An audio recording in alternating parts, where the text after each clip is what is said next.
Is it possible that science has created a drug that makes you not want drugs?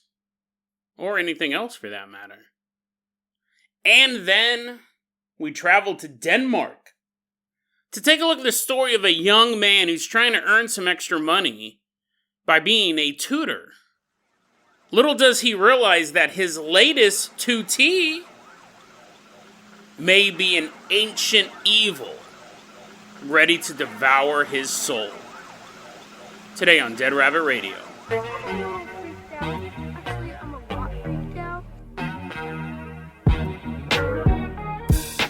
Hey everyone, welcome back to another episode of Dead Rabbit Radio. I'm your host, Jason Carpenter. I'm having a great day. I hope you guys are having a great day too. I hope you guys are having tons of fun doing whatever you're doing. We got an action-packed episode today. I might be overselling it. There's not a ton of action, but we have a full episode today, so we're going to get started right after this announcement. I'll be saying this all week because this is the last full week of Dead Rabbit Radio before I take my break.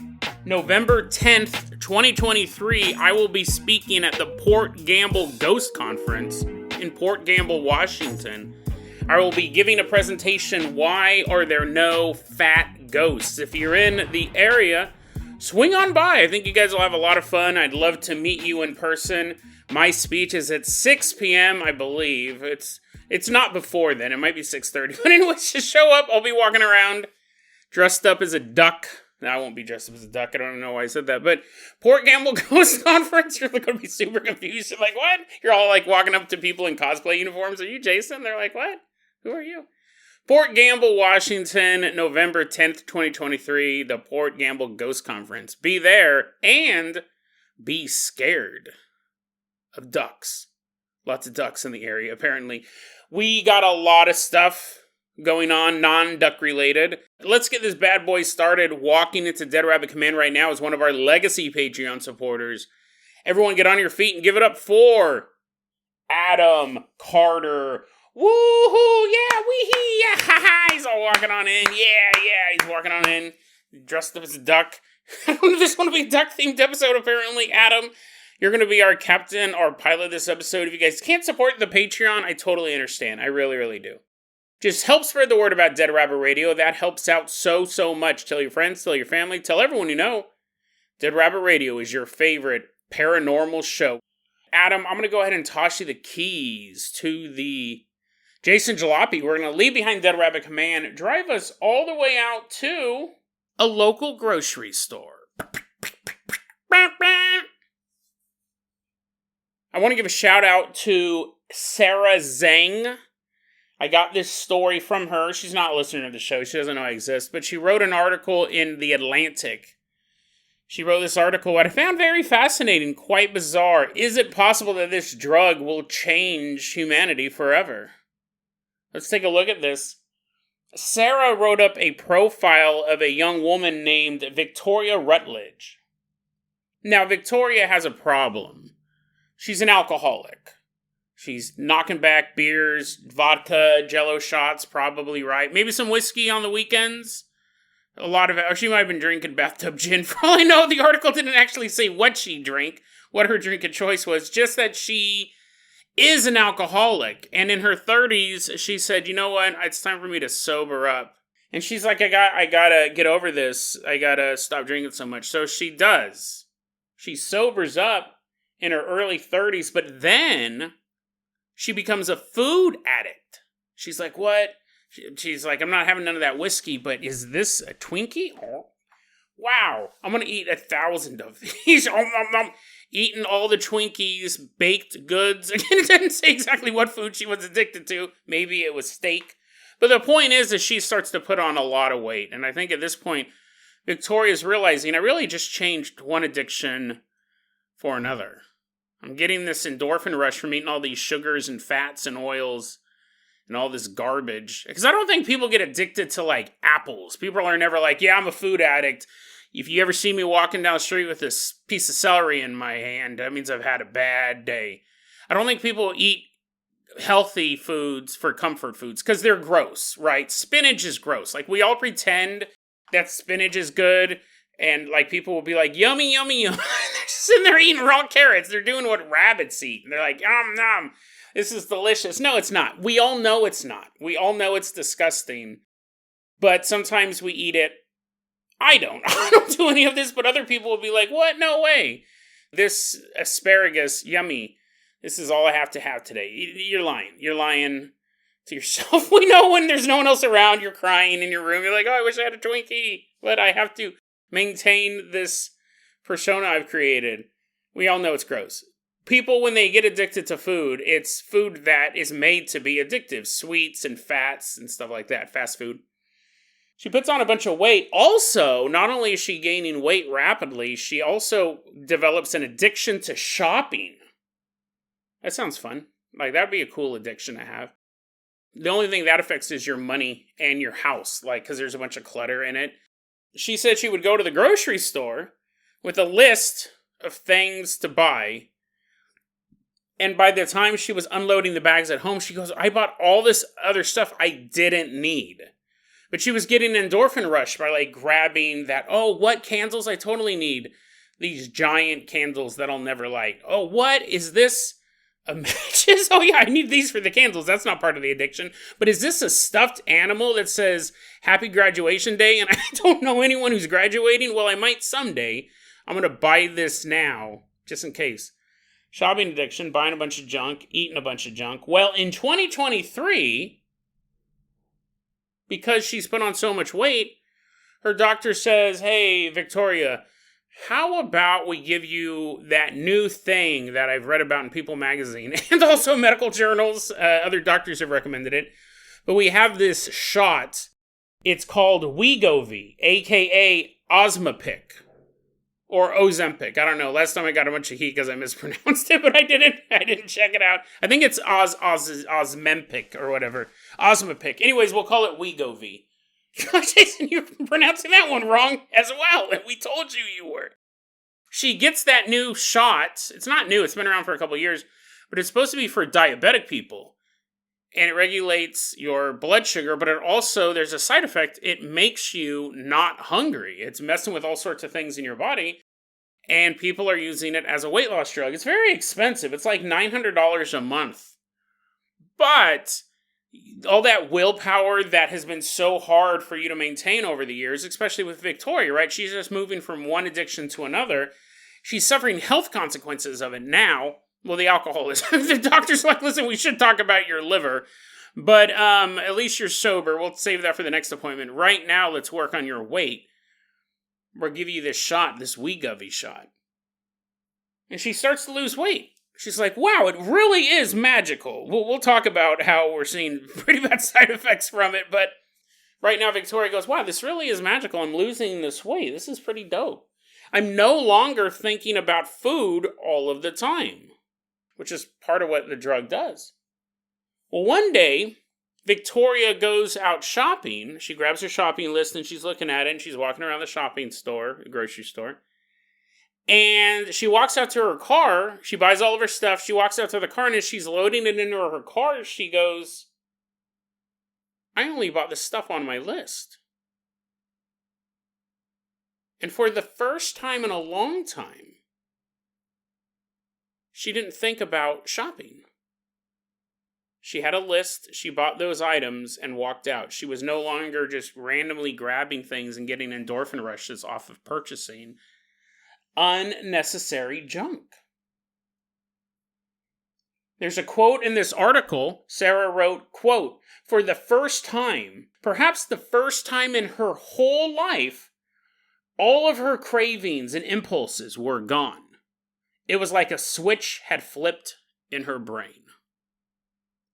This article goes on to explain that this medicine, this diabetes medicine, semaglutide, is what it is. It mimics this thing called the GLP-1. It's a hormone. It mimics it in your body. And we don't know exactly how it's working with weight loss. We're still trying to figure out the mechanism because this wasn't what it was designed for. It was designed for people to manage their diabetes. Now that the drug is in wide use, we see this over time, right? It's in a very select group of people who are managing their diabetes getting this shot. Now that it's in widespread use, we're starting to see... Well, first when it started getting a wide use, they started going, wow, these people are losing weight. There must be something behind that. And now it's in even more widespread use. And what we are seeing is people beginning to lose their cravings for everything. And not like their cravings to live a good life. Not like their cravings to go parasailing or something like that. It's not just so... things like overeating, drug abuse, alcohol abuse, shopping, gambling.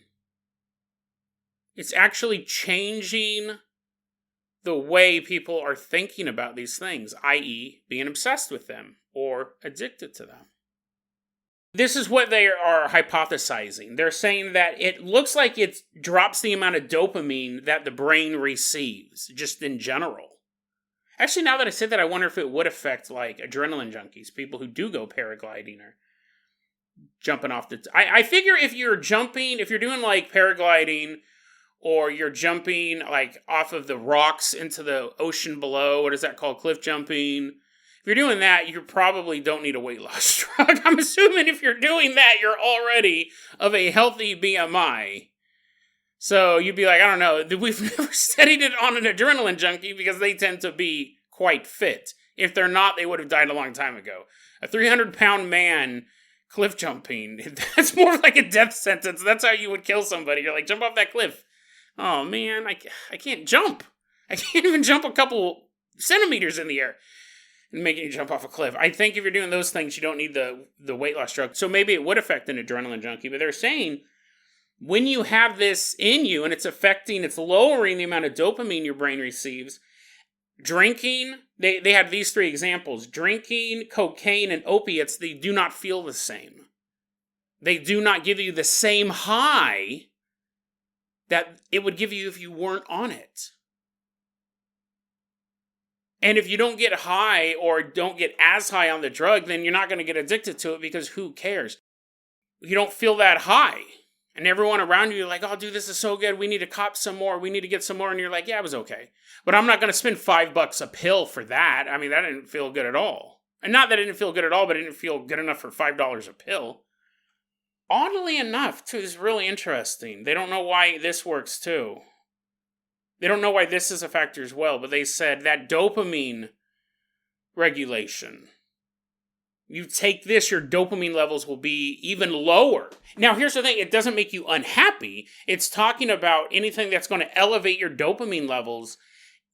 You won't get addicted to opioids. You won't... here's the thing. Let me back up. Someone's like, what? All of a sudden, they're doing all this fentanyl. They're like, Jason said it's okay because I'm taking this shot. I guess I should say, first off, don't take medical advice from this podcast. Secondly, I'm not saying you won't get addicted.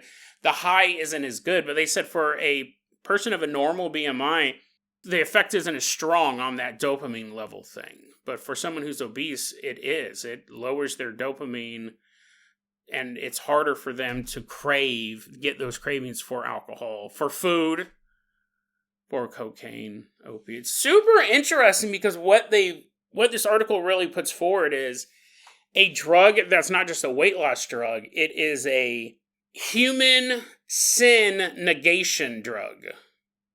Or a morality drug. Because it would be super interesting to see where this spreads. Like, does it affect gambling? Would it affect a pornography addiction? I mean, like, all of these things that are tied into dopamine levels... Could this shot negate all of that?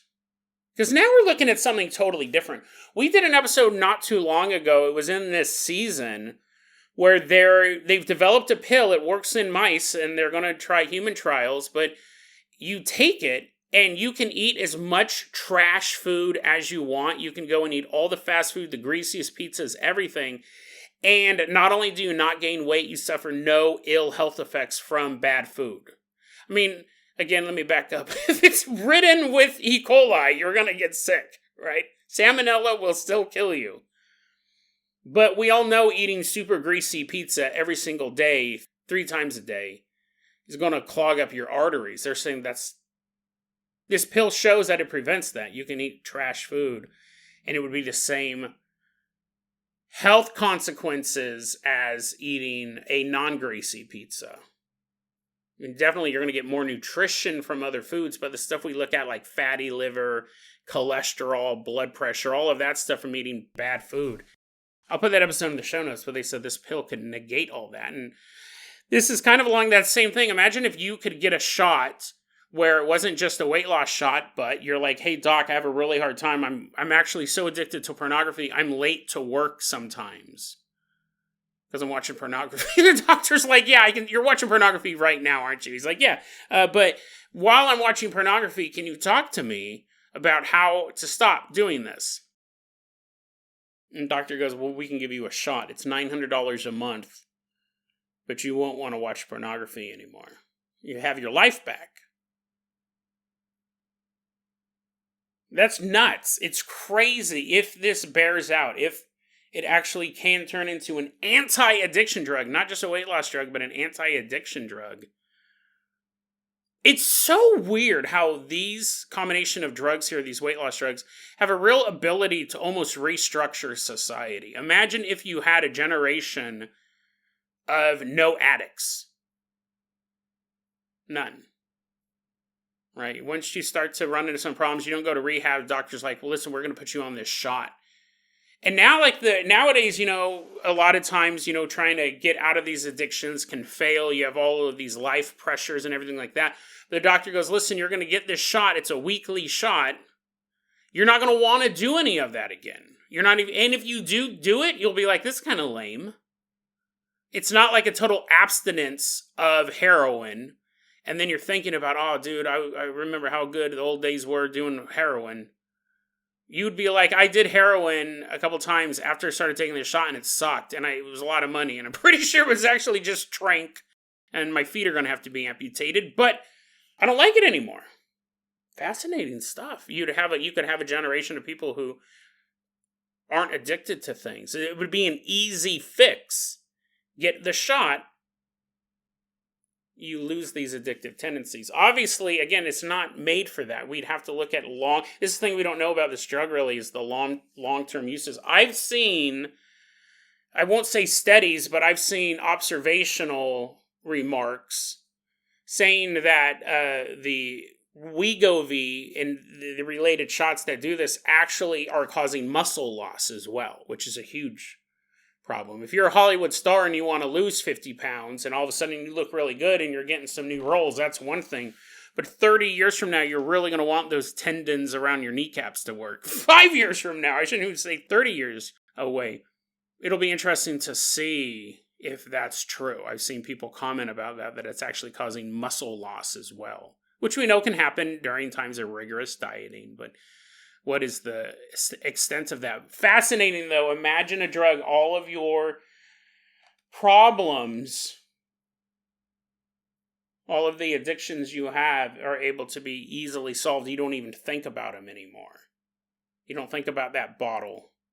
You don't think about that needle. You don't scour around in your carpet looking for half a pill because you don't like them anymore. Not because you know they're bad for you, not because you know that they'll ruin your life again, but you just don't want them. Truly don't want them.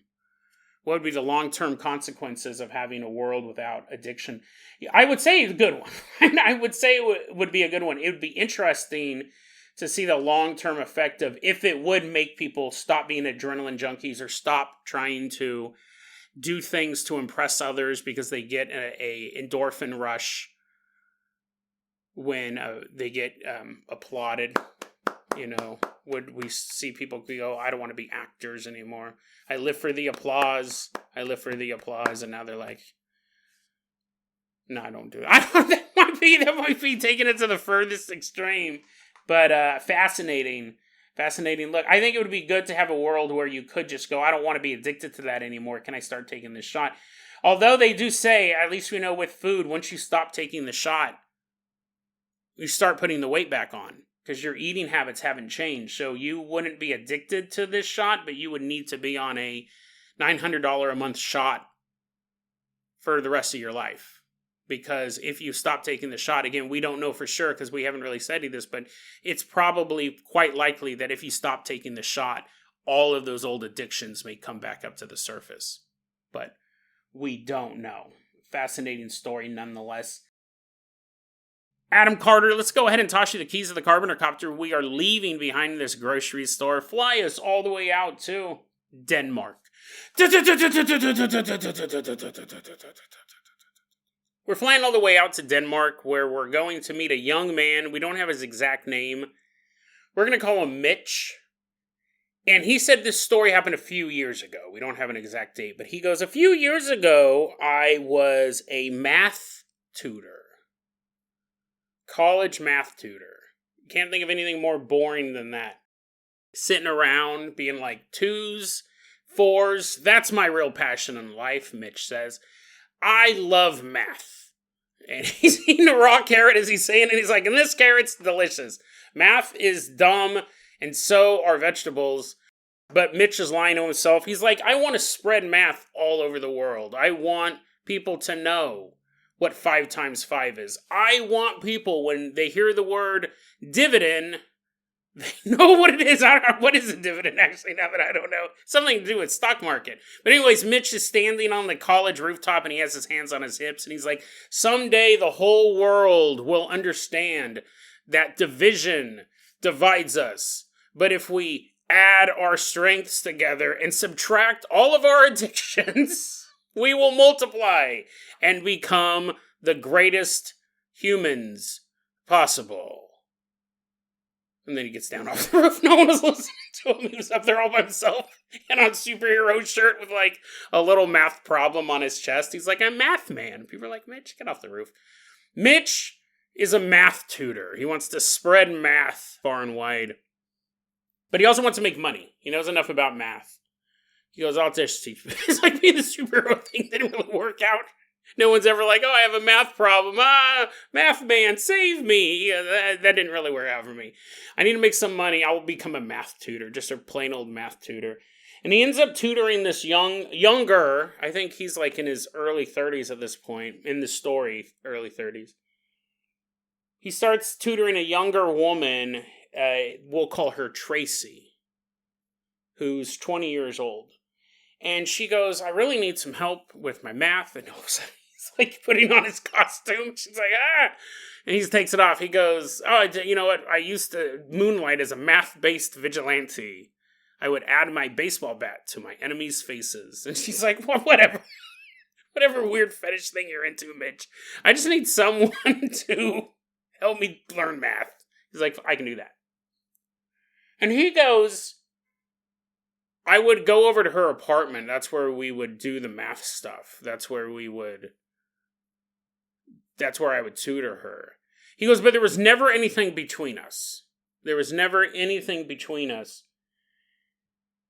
And I knew that there was never going to be anything between us because she had a man, because she had a boyfriend. She'd already had a relation, because she had a boyfriend that she would say he was in another country, which generally is a lie. I know Europe, all the countries are really close. So you could be like, yeah, my boyfriend's in France. And you go, oh, that's believable. But if you're in America and a girl tells you her boyfriend's in France, she doesn't have a boyfriend. She doesn't have a boyfriend. She's just saying she has a boyfriend in France. Now, here's the thing. If she's French and she's visiting the United States, then yes, it is very possible she has a boyfriend in France. But if you meet a girl at like a club or a bar or something like that and she says she has a boyfriend in France, she's either delusional, getting scammed, some guy in Algeria is actually stealing all of her money, or she's lying to you. I guess there's a slight chance she has a boyfriend in France, but it's most likely the other three. And those are all red flags, right? But you cross the street in Europe, you're in a different country. You're like, all of a sudden I'm a citizen of Belgium. I just wanted to go buy a Coca-Cola. So she goes, I have a boyfriend. He's in another country. And Mitch goes, yeah, that makes sense. We're in Europe. But even though he goes, listen, I mean, you would think that this was a setup for us to start doing a little bit of hanky-panky, because she invites me over to her apartment. We're doing math, the sexiest of all subjects, according to Mitch. And he goes, she would stare at me a lot. Like a lot. Like I'd be like pointing at like the number 2 on a paper. I'd be like, so here's the number 2. You've seen one of these, right? Because if you haven't, we're going to be here a long time. This is a number 2. But if you put this little line under it and put a 4 underneath that, now it's not the number 2. Now it's a fraction. It's 2/4 or 1/2. Let me know if I need to slow down for you, lady. And as he's trying to show her this math, she's just staring at him. You know, it's a little weird. She's supposed to be looking at the numbers. And she wouldn't do it the whole time. It wasn't like she was just locked on him the whole hour or two that they're doing the tutoring, but more than you would feel comfortable, or at least enough that you would notice. Like, Mitch is getting paid, and he didn't feel weird being over there, but it was odd at this point. But she had a boyfriend in another country. So he's like, I don't know why she's staring at me. Maybe she's dazzled by the math. She can only stare at the numbers for so long. Well, anyways, he's doing this tutoring project for a while. And it's coming up to the last day of tutoring. Now, it could be because I don't know if, like, her college course was ending, and he's like, well, this is our last day of tutoring because tomorrow's the big test. And I can't tutor you after that because what would be the point, right? Class is over. Or this was the last day of him tutoring her because this time was so weird. He goes, she's going to have to figure this out for herself. I'm going to subtract myself from this equation. And Mitch laughs to himself in his empty apartment. Too bad no one else heard that math joke. His cat wanders by, his cat named Archimedes. But you get it, don't you? You and me, a perfect circle. Jason, you don't know enough about math to make math jokes. Okay? That's true. But anyways, point is that I don't know if this was his last day because it was the end of the semester or the last day because it was the end of his rope. But the last day he tutors her, he goes to her place. It's 2 p.m. in the afternoon, like normal. It's 2 p.m. in the afternoon, like usual. This is when they've always met. Tracy comes to the door, and Mitch is a little taken aback because there Tracy stands, his student, his tutee for all these weeks. She's wearing something a little more salacious or provocative than she's normally worn to these meetings. She's dressed in a black, tight tracksuit. Mitch was kind of taken aback by this because she hadn't been dressed like this previously. It was a little form-fitting, you might say. Mitch is like, oh, interesting.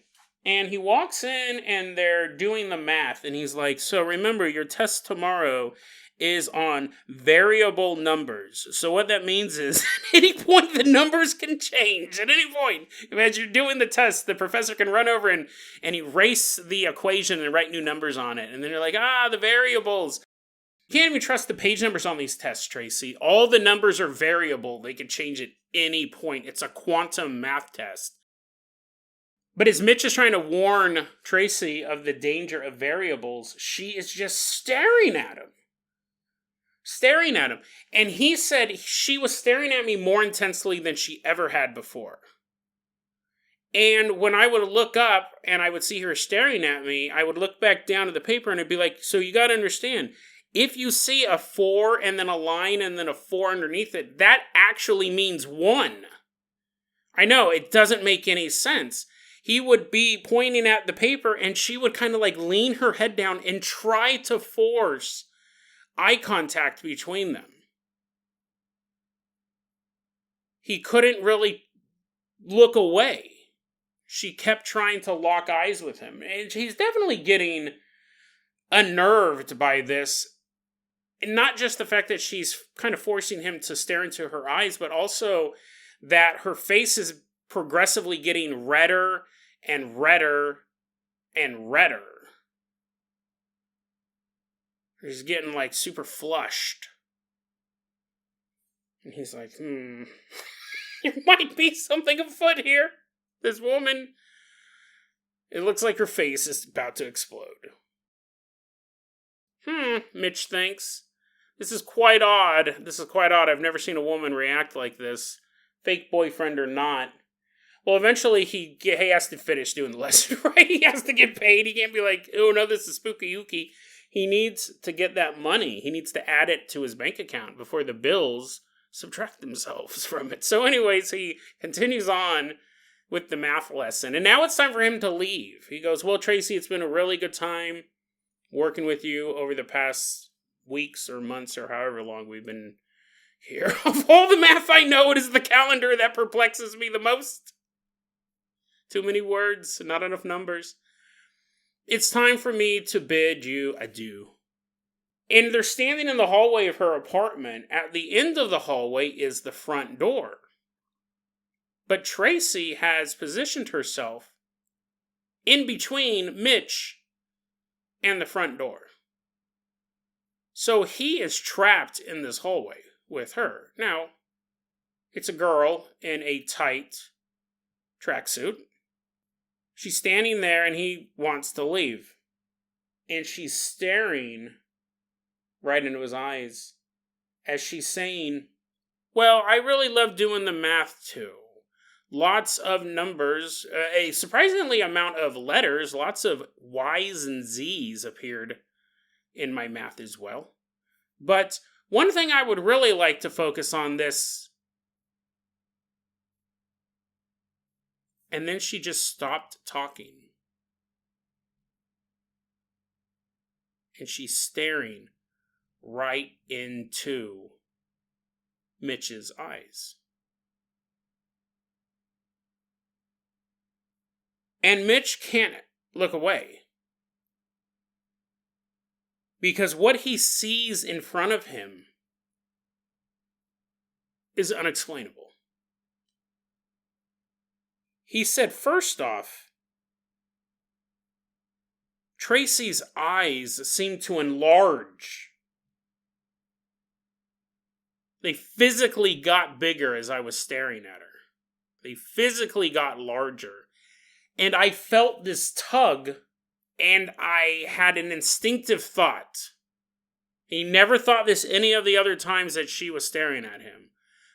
Now he thinks for the first time, she is trying to hypnotize me. He said, looking at her eyes, they stopped looking human. He said, if I had to compare him to anything, it would be an animal. An animal's eyes. There was something just different about them. They weren't human. And as far as Mitch is concerned, animal at best. Because he also senses something darker there as well. And then, for just a few seconds, he saw Tracy's face, in her entire face, change.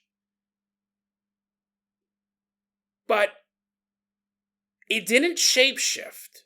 The way he explained it was quite odd. He said, imagine if you took a transparent face, like an overlay of a separate entity, a separate being, and it was a transparent face, and you placed it over hers. So her face didn't physically change like her eyes physically enlarged. This was a transparency of another face, a monstrous face, a monstrous visage placed over her own, like a separate entity was now standing between the both of them.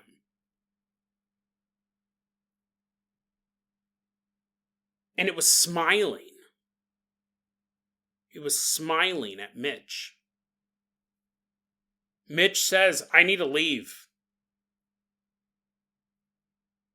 Tracy just stares.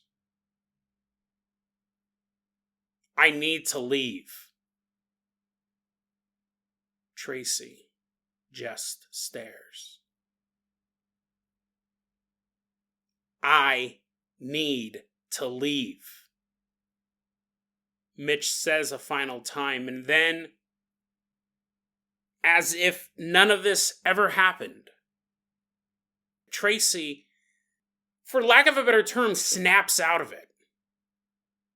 Whatever was overtaking her, or whatever she was showing, or whatever stood between them seemed to dissipate. All of the power she had in that moment where she was just staring at him and he felt like he was being hypnotized ended when he repeated it 3 times, "I need to leave." And he made his way past her. It's not that she goes, "Okay, let me show you to the door." Or, "Okay, it was a lot of fun." He made his way past her. Her power over him ended. But she didn't show him to the door. She didn't get out of his way. He just kind of moseyed around her, got to the front door, and left. And that was the last time he ever saw Tracy. That was definitely the last time he ever tutored her. And he said, because obviously if you experience, this would be something that you would keep processing in your head, like, what in the world happened? It's a bizarre story. And obviously Mitch thought about this. He didn't just brush it off. Like he said, this story happened a couple of years ago. He's still thinking about it. He just posted it online about a month ago under the name Fluffy Wish 3927. And he just doesn't know how to process it. On the one hand, it could just be the story of a weird girl. A weird girl with some weird ticks, right? Staring at people. But that all kind of ends when you see her eyes physically change, when it looks like there's something standing between you and her. That's when you start to think, okay, maybe this girl just doesn't have some oddities about her. This girl might actually be a servant of the Dark Lord, as you might say. Because he did start to add up details after all of this went down. He did start thinking about it, and he goes, it was really weird the way that she talked. She said she was 20 years old, but she was quite clever. Smart, really. You might argue she probably didn't even need a math tutor, because it didn't seem like she was 20 years old. She didn't talk like a 20-year-old. Not just like I'm talking slang or anything like that, but just the concept she's talked about seemed like they were someone much more mature. Much older than 20 years. Much older than 20 years old. He also said, when I was standing in the hallway and her eyes changed,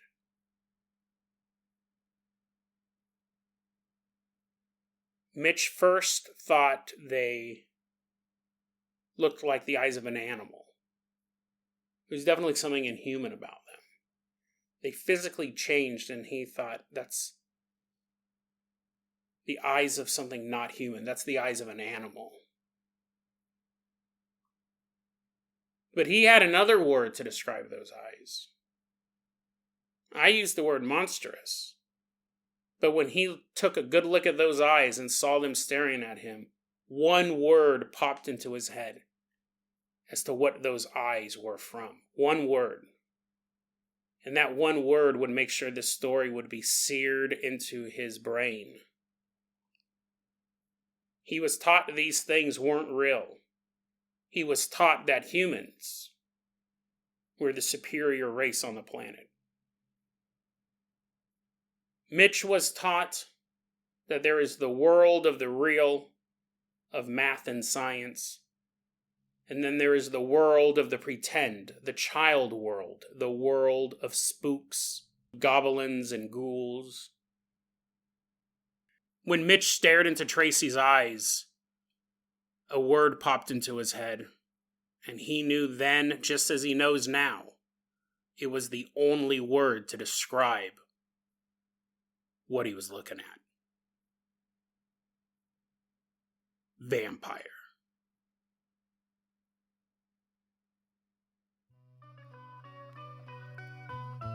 deadrabbitradio@gmail.com is going to be our email address. You can also hit us up at facebook.com/deadrabbitradio. TikTok is at deadrabbitradio. Dead Rabbit Radio is the daily paranormal conspiracy and true crime podcast. You don't have to listen to it every day, but I'm glad you listened to it today.